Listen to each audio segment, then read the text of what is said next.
mesdames, messieurs, bonsoir et bienvenue au journal du 19 septembre. Tout de suite les titres. Le chef de l'État, Abdelkader Ben Salah, reçoit Robert Dussé, ministre togolais des Affaires étrangères. Une rencontre portant sur les voies et moyens de renforcer et d'élargir les relations entre l'Algérie et le Togo.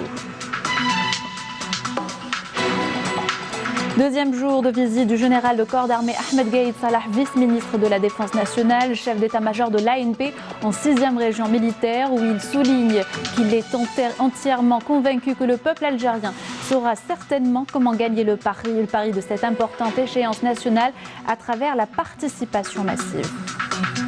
Il y a 61 ans, le gouvernement provisoire de la révolution algérienne a pris naissance de la volonté populaire. Il s'est engagé à défendre les valeurs de liberté, de justice et d'émancipation. Évocation dans notre journal. Et focus ce soir sur le développement à Tamanrasset. Pas moins de 68 projets ont été finalisés à travers les différents quartiers de la commune, en attendant le lancement d'autres projets en perspective pour un montant de plus de 46 millions de dinars. Bonsoir à tous et bienvenue. Le chef de l'État, Abdelkader Ben Salah, a reçu aujourd'hui à Alger en audience le ministre togolais des Affaires étrangères, de l'intégration africaine et des Togolais de l'extérieur, Robert Dussé. La rencontre qui s'est déroulée en présence du ministre des Affaires étrangères, Sabri Bokadoum, a porté sur les voies et moyens de renforcer et d'élargir les relations entre l'Algérie et le Togo. Elle a permis aux deux parties de se féliciter de la qualité des liens qui unissent les deux pays et de réaffirmer leur volonté et disponibilité d'impulser davantage la coopération et de l'élargir à tous les domaines d'intérêt commun, et ce dans la perspective de s'atteler à la mise en place d'un partenariat qui soit mutuellement bénéfique.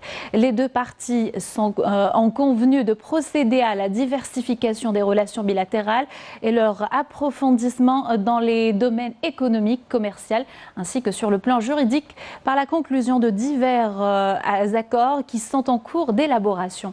Lors de cette rencontre, il a été souligné la nécessité de partager et d'échanger les expériences en matière de lutte contre le terrorisme et la criminalité organisée et de coordonner les efforts au niveau régional et international. Et à l'issue de l'entretien et dans une déclaration à la presse, le ministre togolais des Affaires étrangères a félicité le chef de l'État Abdelkader Ben Salah pour sa sagesse dans sa présidence aux destinées du pays, soulignant qu'il était venu en Algérie pour transmettre un message du président de la République togolaise au chef de l'État Abdelkader Ben Salah. On écoute. Nous sommes venus transmettre un message du président de la République togolaise, le président Faure Gnassingbé, au président de la République algérienne. C'est d'abord un message de félicitations et d'encouragement pour la sagesse avec laquelle il est en train de conduire le destin du peuple algérien, et féliciter le peuple algérien dans toute la dynamique qui caractérise son engagement pour le bien-être des populations algériennes. Nous avions également discuté avec mon frère, le ministre Sabri des Affaires étrangères, la coopération bilatérale entre le Togo et l'Algérie. Vous saviez que le Togo et l'Algérie ont toujours eu une coopération très dynamique depuis les indépendances. Et cette coopération se matérialise beaucoup, par exemple dans le domaine de l'éducation et de la formation. Nous avions des étudiants togolais, une vingtaine d'étudiants togolais qui bénéficient des bourses algériennes qui vivent actuellement en Algérie. Nous avions souhaité également que désormais cette coopération puisse mouvoir dans le domaine de l'économie, donc du business. Nous avions décidé dans une feuille de route que les chambres de commerce d'Algérie et du Togo puissent travailler ensemble afin dans un secteur bien précis, tel que l'énergie, l'agriculture, etc., pour renforcer cette coopération. Donc en somme, c'est une visite d'amitié et de travail que nous avions effectuée auprès de notre frère, le ministre Sabri, et nous sommes venus faire un compte-rendu de cette visite au président de la République. C'est comme ça. Je vous en prie. Et le ministre des Affaires étrangères, Sabri Bourgadoum, s'est entretenu ce matin avec son homologue togolais Robert Dussé. Des entretiens à l'issue desquels l'Algérie et le Togo ont signé un mémorandum d'entente sur les concertations politiques et une feuille de route pour la relance des relations bilatérales gelées depuis près de 40 ans. Les deux parties ont évoqué des questions d'intérêt commun et les voies et moyens de renforcer la coopération bilatérale dans plusieurs domaines. Dans le reste de l'actualité, second jour de la visite d'inspection du général de corps d'armée Ahmed Gaïd Saleh, vice-ministre de la Défense nationale, chef d'état-major de l'ANP en 6e région militaire à Tamanrasset. Lors de son allocution, Ahmed Gaïd Saleh a souligné qu'il est entièrement convaincu que le peuple algérien saura certainement comment gagner le pari de cette importante échéance nationale à travers la participation massive de toutes les tranches populaires pour s'acquitter de leurs droits, voire de leur devoir national. Nazim Aziri. Le général de corps d'armée a souligné lors de son allocution d'orientation prononcée hier devant les cadres et les personnels de la région au secteur opérationnel de Bourj Bedi Mokhtar qu'il est entièrement convaincu que le peuple algérien qui vénère sa patrie et qui est conscient des défis auxquels l'Algérie est confrontée prendra le dessus et aura le dernier mot pour faire basculer les résultats de ces défis en faveur de l'Algérie. Il saura certainement comment gagner le pari de cette importante échéance nationale à travers la participation massive de toutes les tranches populaires pour s'acquitter de leurs droits, voire de leur devoir national. Dans ce sillage, je tiens à souligner que l'attachement de l'armée nationale populaire et son souci permanent à s'acquitter de son devoir national envers la nation et le peuple, conformément aux missions constitutionnelles qui lui sont dévolues, lui dicte l'impératif d'entreprendre en cette phase cruciale toutes les mesures relatives à la sécurité des citoyens et de leur assurer toutes les garanties pour une participation massive et efficiente aux élections présidentielles en toute liberté et transparence. La majorité écrasante du peuple algérien veut en effet sortir le plus tôt possible de la situation actuelle et espère la tenue des présidentielles dans les délais impartis. Le peuple algérien, très conscient de tout ce qui entoure son pays et possédant une grande capacité d'analyse des origines et des dessous des événements sur le plan national, régional et même international. Ce peuple qui s'est rallié à son armée et s'est tenu debout à ses côtés tel un seul homme considère que l'organisation des élections et le recours aux urnes est la solution idéale, efficace et judicieuse pour le pays et le peuple.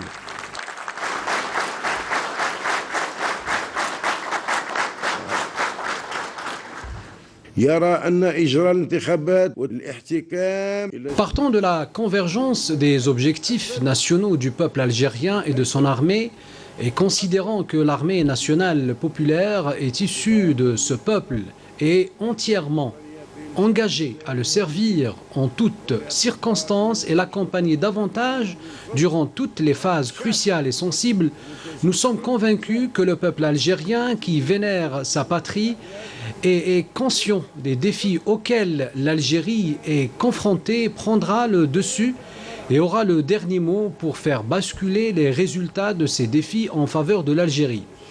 Il est évident que la particularité du peuple algérien, distincte et unique, lui sera le meilleur soutien pour relever tous les défis rencontrés. C'est un peuple qui a prouvé tout au long de son histoire qu'il est un peuple de défis, car tout simplement il priorise toujours la raison et la réflexion judicieuse et rationnelle s'agissant des questions décisives que vit son pays. Ainsi, nous sommes satisfaits que la particularité de privilégier l'Algérie, peuple et nation, est prépondérante. Le peuple algérien prouvera cela avec force lors des prochaines élections présidentielles et saura certainement comment gagner le pari de cette importante échéance nationale à travers la participation massive de toutes les tranches populaires pour s'acquitter de leurs droits, voire leur devoir national. Le peuple algérien, fier de son histoire nationale, séculaire, saura comment déjouer les plans des comploteurs et des sceptiques parmi les résidus de la bande auxquels nous adressons une nouvelle fois un avertissement quant à l'éventuelle tentative de perturber le peuple. Ce vaillant peuple qui aura l'opportunité, une fois encore, de tracer les contours d'un avenir prometteur pour l'Algérie. Quant à aujourd'hui, après la cérémonie d'accueil, le général de corps d'armée et en hommage au sacrifice de nos vaillants chouhada et valeureux moudjahidines de la glorieuse révolution de libération, a observé un moment de recueillement sur l'âme du défunt moudjahid Hibaoui El Wafi, dont le nom est porté par le siège de la région où il a déposé une gerbe de fleurs devant la stèle commémorative et récité la Fatiha sur son âme et sur celle des valeureux chouhada.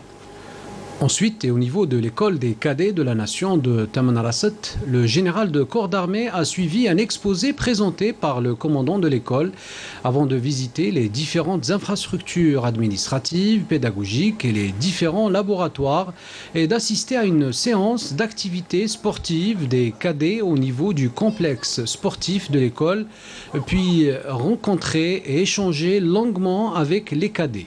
Par ailleurs, le général de corps d'armée a prononcé une allocution d'orientation suivie par l'ensemble des cadets des 10 écoles des cadets de la nation via visioconférence et à travers laquelle il a réitéré ses félicitations aux cadets pour leurs résultats encourageants réalisés à l'issue de l'année scolaire précédente et exhorté les responsables en charge de la formation et de l'enseignement de contribuer chacun dans les limites de ses prérogatives et dans son domaine de compétences à la concrétisation des objectifs escomptés durant la nouvelle année scolaire 2019-2020.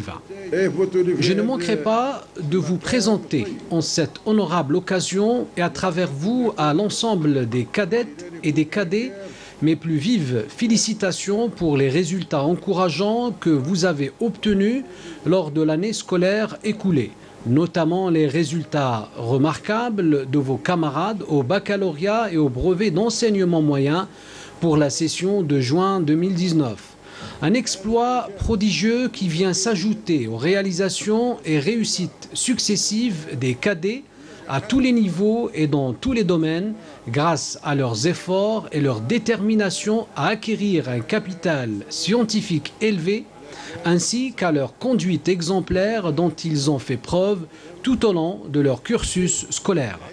Ce sont des résultats honorables qui confirment encore une fois le haut niveau de formation assuré par les établissements de formation de l'armée nationale populaire, atteint grâce au soutien et à l'importance accordée en permanence par le haut commandement qui a réuni toutes les conditions de réussite à ces viviers de l'enseignement et également grâce à la mobilisation des cadres et des enseignants de ces écoles, à qui j'adresse à l'occasion l'expression de gratitude et de remerciement pour les efforts qu'ils ont consentis pour élever les acquis scientifiques des cadets de la nation au niveau escompté.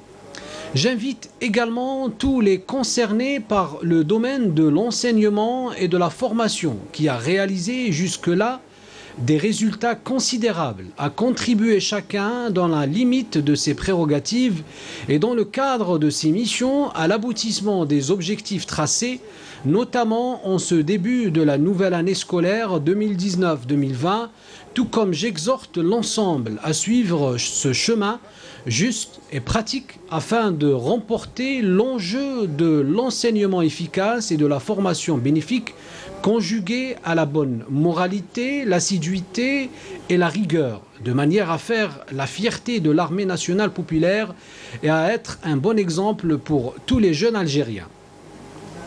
À l'issue, le général de corps d'armée a écouté les interventions des cadettes et cadets de la nation relevant des 10 écoles qui ont exprimé leur fierté d'appartenir à ces écoles où se forme l'élite de la génération de l'avenir prometteur.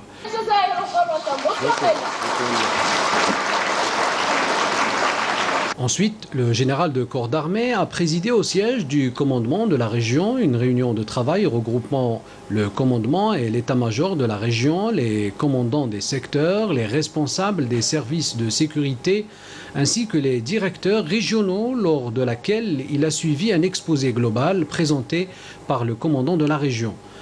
Suite à quoi, le général de corps d'armée a prononcé une allocution d'orientation à travers laquelle il a mis l'accent sur l'importance vitale que revêt cette région militaire et le rôle efficace de ces unités déployées tout au long de la bande frontalière pour la sécurisation du pays contre toutes les menaces et les fléaux, en insistant sur l'effort de préparation à consentir durant la nouvelle année de préparation 2019-2020.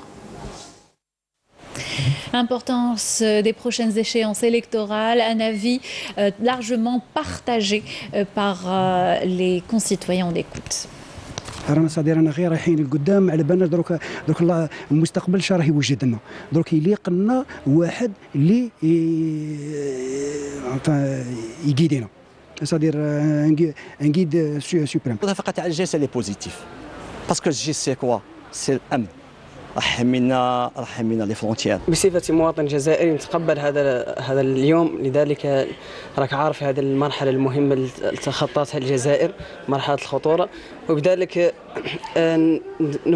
نبغى نعجلوا وقت الانتخابات باش تسقد امور الجزائر وتمشي ونزيدوا خطوه لقدام، ما نقدوش نرجعوا للوراء. ادعو المواطنين الجزائريين والطلبه قبل الانتخاب دراسه برنامج اي مترشح، ماشي غير تشوف مترشح تمشي تفوتي، ولا كاين اللي يقول ما نفوتيش، هذا مستقبل تاع دوله. رسالتي للمواطن خاصه ينتخب ويؤدي الدور اللي عليه باش نعينوا رئيس الجمهوريه اللي يجي يخدم هذا البلاد ويطور الجزائر ان شاء الله في احسن حال. لازم انتخابات، كيما عندك حقوق عندك واجبات، خصك تمشي تفوتي باش نعرفوا الصح درك من الخطا. والشعب الجزائري كيخرج في الحراك من اجل التغيير خصو لازم يروح الاقتراح باش يفوتي باش يعبر عن رأيه من أجل التغيير. صافي لازم الشعب الجزائري بأكمله يروح يفوتي نهار 12 ديسمبر من أجل التغيير وانتخاب رئيس جديد، وإن شاء الله تكون انتخابات نزيهة، وإن شاء الله يطلع لنا رئيس جديد ونروحوا بعيد إن شاء الله البلاد تحقق التطور إن شاء الله يكون في كل المجالات. L'armée est issue du peuple, donc elle est homogène avec le peuple. راه معنا ما راهش ضدنا، on est avec elle, même nous sommes des militants et des militaires en même temps. ماذا بينا يجي رئيس جديد، يجيب تجديد يعمل، يجيب هياكل جديدة. Et ce communiqué du ministère de l'Intérieur à présent, suite au malheureux incident survenu dans la localité de Oued-Rhéou, dans la wilaya de Relizane, le ministre de l'Intérieur et des collectivités locales, Salah Eddine Dahmoun, exprime son grand regret quant à cet incident et présente ses sincères condoléances aux familles des victimes. Le ministre a ordonné la constitution d'une commission d'enquête par la Direction générale de la Sûreté nationale autour des circonstances afin de déterminer les causes et les responsabilités. Par ailleurs, le ministre de l'Intérieur a lancé un appel au calme et à la raison en attendant les résultats de l'enquête ouverte par les services de sécurité et les instances juridiques au niveau de Oued-Rhéou. De son côté, le parquet de la République près le tribunal de Oued-Rhéou, cour de Relizane, a ordonné jeudi l'ouverture d'une enquête pour dévoiler les circonstances des événements survenus à Oued-Rhéou et déterminer les responsabilités, selon un communiqué du procureur de la République près le même tribunal. La même source a indiqué que le 18 septembre 2019 à 21h45, un accident est survenu dans la ville de Oued-Rhéou lorsque le véhicule à l'origine de l'accident, propriété privée de l'agent de police auteur de l'accident, a percuté un motocycle que conduisait la victime, un mineur répondant aux initiales SMA, âgé de 15 ans, entraînant sa mort et causant de graves blessures à son compagnon, répondant aux initiales BAH, H, âgé de 24 ans, lit-on dans le communiqué. Suite à cet accident, des émeutes ont éclaté durant la nuit plusieurs individus se sont attroupés, entraînant la fermeture de la voie publique en utilisant des blocs de pierre et des troncs d'arbres, incendie d'outils en plastique, saccage de structures publiques et privées, caillassage sur la place publique et tentative d'intrusion dans le siège de la sûreté de la Daïra de Ouadrhiou pour mettre la main sur le fonctionnaire de police à l'origine de l'accident, précise la même source. Et lors de l'intervention des services de police visant à mettre un terme à ces actes, 2 personnes ont été blessées et ont trouvé la mort des suites de leurs blessures. Il s'agit des dénommés répondant respectivement aux initiales JAJ et AMM, conclut le communiqué du procureur de la République. Diplomatie, ou plutôt retour, comme on vous le disait dans les titres, sur le Centre des études et de recherche dans le mouvement national a organisé un séminaire commémorant le 61e anniversaire de la création du GPRA, le gouvernement provisoire de la République. Le docteur Ammar Bouhouch, professeur des sciences politiques à l'université d'Alger, et le docteur Abdallah Meglati ont plutôt animé cette rencontre. Les membres du forum scientifique du Centre national ont présenté des conférences relatives à la création du GPRA, des réalisations et ses activités politiques, médiatiques et diplomatiques. Et le GPRA a pris naissance de la volonté populaire. Il s'est engagé à défendre les valeurs de liberté, de justice et d'émancipation dans leur lutte armée contre le colonisateur français. Le gouvernement provisoire de la République algérienne retourne sur cette vocation proclamée le 19 septembre 1958 avec Fela Abras. C'est en pleine guerre de libération nationale que le GPRA, le gouvernement provisoire de la République algérienne, a vu le jour pour s'imposer en un temps très court, non seulement comme la voix de l'Algérie en lutte, mais aussi comme le vecteur de l'internationalisation et la mobilisation autour de la cause algérienne contre le colonialisme français. La naissance du GPRA et sa proclamation officielle le 19 septembre 1958 est intervenue en application des décisions du Conseil national de la Révolution algérienne lors de sa réunion au Caire du 20 au 27 août 1957. C'est ainsi que le GPRA s'est imposé comme représentant légitime du peuple algérien lors des négociations d'Évian, sanctionnées par la signature du cessez-le-feu le 19 mars 1962, qui a abouti par la suite à l'indépendance de l'Algérie le 5 juillet de la même année. Mais avant le recouvrement de la souveraineté nationale, le GPRA aura eu un impact considérable sur le cours de la Révolution, notamment du point de vue diplomatique dans la mesure où, sitôt proclamé, il a eu la reconnaissance de plusieurs gouvernements à travers le monde. Cette reconnaissance et adhésion des différents États à la cause algérienne conféra dès lors un rôle plus que déterminant pour le GPRA dans le renforcement de la diplomatie algérienne, en impulsant la diplomatie révolutionnaire qui a accompagné la lutte de libération jusqu'au recouvrement de sa liberté et de son indépendance. À la lumière des signes de reconnaissance et de soutien qui ont suivi l'annonce de sa formation le 19 septembre 1958 et qui ont émané de plusieurs capitales, le GPRA a intensifié ses activités dans le concert des nations et les ambassades accréditées pour s'imposer en tant que partie du conflit et en tant que représentant officiel. Il a eu à gérer des étapes cruciales dans le parcours de la Révolution, depuis sa formation jusqu'à la signature du cessez-le-feu, en passant les différentes phases des négociations d'Évian. Et ce communiqué du ministère de la Défense nationale, dans le cadre de la lutte antiterroriste et lors d'une patrouille de détachement de l'ANP, de fouilles et de ratissage menée par près des frontières à Adrar par un détachement de l'ANP, a découvert le 18 septembre une cache d'armes et de munitions contenant 4 fusils semi-automatiques de type semi-neuf, 2 fusils à répétition, 10 obus de mortier 82 mm, 3 roquettes et une charge de propulsive, ainsi que 515 balles de différents calibres. Dans le même contexte, un autre détachement de l'ANP a découvert et détruit, suite à une opération de recherche et de ratissage menée à Bouira, 41 bombes de confection artisanale et d'autres outils de détonation. Par ailleurs, une des unités des gardes-côtes ont réussi lors d'opérations de recherche et de sauvetage menées à Boumerdes, Tipaza, à découvrir 14 personnes à bord d'embarcations en naufrage et à récupérer 7 corps, tandis que d'autres unités des gardes-côtes ont déjoué à Andaba, El Qala et Oran des tentatives d'immigration clandestine de 50 personnes à bord d'une embarcation de construction artisanale. Aussi, 31 immigrants clandestins de différentes nationalités ont été interceptés à Tlemcen. Puis le développement renforcé à Tamanrasset, pas moins de 68 projets ont été finalisés à travers les différents quartiers de la commune, en attendant le lancement d'autres projets en perspective pour un montant de plus de 46 millions de dinars. Les détails avec Nassima Imloul. L'état de dégradation de la route nationale 1 reliant Insalah à Tamanrasset a suscité la colère des habitants de cette région de l'extrême sud du pays dans une action de protestation pour attirer l'attention des autorités locales en tirant la sonnette d'alarme sur la situation qui a coûté la vie à des dizaines de personnes aux multiples accidents tragiques qui surviennent presque quotidiennement.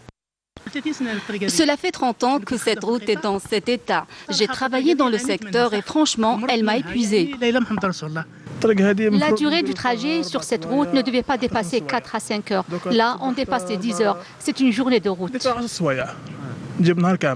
Ce tronçon est très dangereux, surtout la nuit.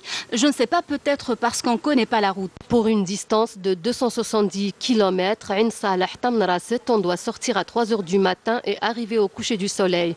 La route est complètement cassée. Elle est dans le même état depuis 2006. Il faut signaler la défaillance des entreprises chargées de la réhabilitation des tronçons dégradés en dépit des sommes faramineuses qui ont été allouées. Il faut en finir avec cette entreprise. Vous avez envoyé la première mise en demeure, envoyez-en une deuxième aujourd'hui. On entamera les mesures nécessaires pour la résiliation du contrat 1 mois avant les délais réglementaires. Pour ces travaux, vous n'êtes pas censé livrer le projet d'un coup. La livraison doit se faire au fur et à mesure que les tranches sont réalisées. Le respect des méthodes et techniques utilisées sont plus qu'indispensables dans une région aux conditions climatiques et météorologiques particulières. Nous avons souhaité que ces entreprises publiques travaillent dans la rigueur et l'assiduité pour le développement de la région. Hélas, nous sommes déçus. Alors, cette année, nous avons lancé les travaux en réponse aux standards techniques requis à même d'assurer la durabilité des structures. La date butoir de livraison ne dépassera pas la fin mars 2020. Une situation alarmante, des cris de détresse des usagers, notamment les transporteurs de marchandises et de voyageurs, font l'objet d'un intérêt particulier de la part des autorités locales et de la tutelle qui ont pris des mesures d'urgence pour la réfection de la route transsaharienne, un projet gelé pour manque de financement. Le ministre des Travaux publics et des Transports s'est rendu dans la wilaya de Bourj Bouarerij où il s'est enquis des travaux d'aménagement des routes nationales et de wilaya. Il a annoncé que des mesures fermes ont été données pour l'entretien de ces axes routiers de nature pour une meilleure prise en charge du problème lié à l'évacuation des eaux pluviales en cas d'inondation et des avaloirs. Amel Boarba. Plusieurs projets de réhabilitation et d'aménagement touchant des routes nationales et des routes de wilaya ont été lancés à Bourj Bouarerij. C'est le cas des routes nationales 5, 103 et 106 qui ont été au cœur de la visite du ministre des Travaux publics et des Transports dans cette wilaya. Le ministre a mis l'accent sur l'importance primordiale de l'entretien de ces infrastructures routières afin de préserver leur bon état en toutes circonstances.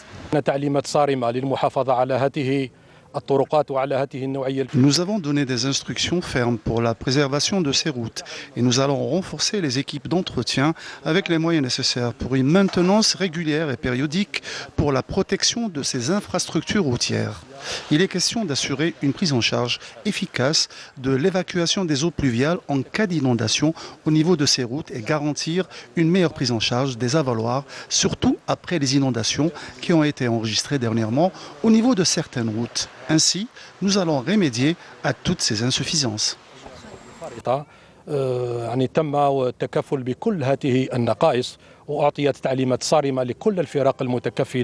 La réception de ces tronçons routiers, après avoir bénéficié de travaux de réhabilitation, permettra de réduire le nombre des accidents de la route et d'assurer une meilleure fluidité de la circulation au grand bonheur des automobilistes qui ont longtemps souffert de la dégradation de ces routes.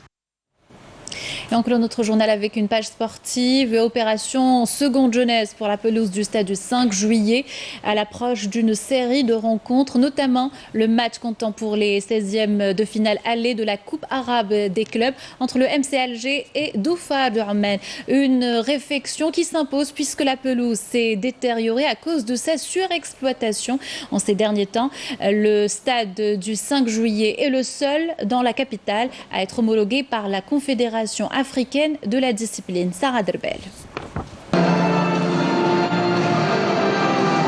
La rencontre amicale Algérie-Bénin était une belle occasion pour retrouver le public du stade du 5 juillet, après une longue absence. Mais au lendemain de ce match, beaucoup de critiques concernant le mauvais état de la pelouse. La caméra de la télévision s'est déplacée au stade du 5 juillet pour voir où en est la situation. Concernant les produits, en utilisant les meilleurs produits locaux pour la pelouse, a signalé que les dépenses n'ont pas dépassé les 15 millions de centimes. Une équipe de spécialistes dans l'entretien de la pelouse travaille jour et nuit pour améliorer la qualité du terrain. Cette opération consiste à nettoyer la pelouse pour préparer le stade pour les matchs à venir. Il nous reste plus que 9 jours et ce n'est pas suffisant. Ce que vous avez entendu ne sont que des rumeurs. Le stade du 5 juillet ne fermera jamais ses portes. Il restera ouvert pour cette saison. Une nouvelle rassurante, notamment pour les amoureux des grands derbys. Voilà, c'est la fin de ce journal. Merci de l'avoir suivi. Avant de se quitter, un rapide rappel des titres. Le chef de l'État, Abdelkader Ben Salah, reçoit Robert Dussé, ministre togolais des Affaires étrangères. Une rencontre portant sur les voies et moyens de renforcer et d'élargir les relations entre l'Algérie et le Togo.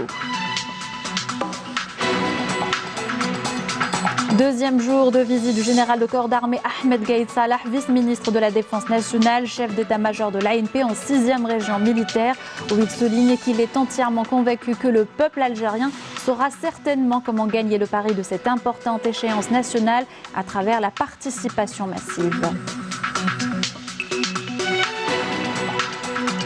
Il y a 61 ans, le gouvernement provisoire de la Révolution algérienne, de la République algérienne a pris naissance de la volonté populaire. Il s'est engagé à défendre les valeurs de liberté, de justice et d'émancipation. Nous l'avons évoqué dans notre journal.